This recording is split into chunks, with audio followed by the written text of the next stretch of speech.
जिल्हा परिषदेत उद्या अध्यक्ष निवड, केबिन नूतनीकरणावर प्रश्नचिन्ह. जिल्हा परिषदेत उद्या 18 मार्च रोजी नवीन अध्यक्षांची निवड होणार असताना प्रशासनाच्या कामकाजावर प्रश्नचिन्ह उपस्थित होत आहे. अध्यक्षासह इतर पदाधिकाऱ्यांच्या केबिनमध्ये नूतनीकरण करण्याची जबाबदारी प्रशासन अधिकारी तथा CEO यांच्याकडे होती. मात्र निवडणुका होऊन तब्बल 1.5 महिना उलटल्यानंतरही हे काम पूर्ण झाल्याचे दिसत नाही. याच पार्श्वभूमीवर CEO कुलदीप चंगम हे आज केबिनच्या कामाची पाहणी करताना दिसून आले. त्यामुळे उद्या अध्यक्ष निवड झाल्यानंतर नव्या अध्यक्षांना तात्काळ केबिनमध्ये बसता येईल का, याबाबत शंका व्यक्त केली जात आहे.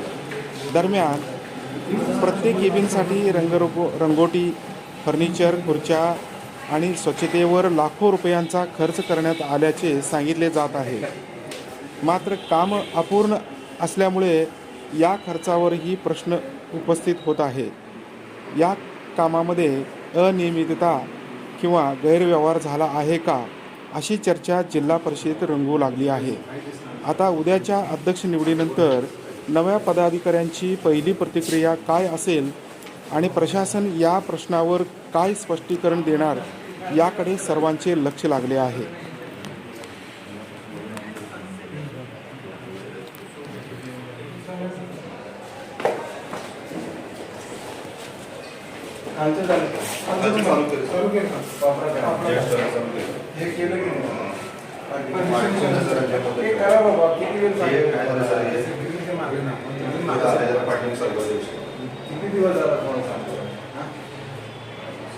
अरे ते दाराच्या समोर दिसतात एकदम कसं जाणार लोक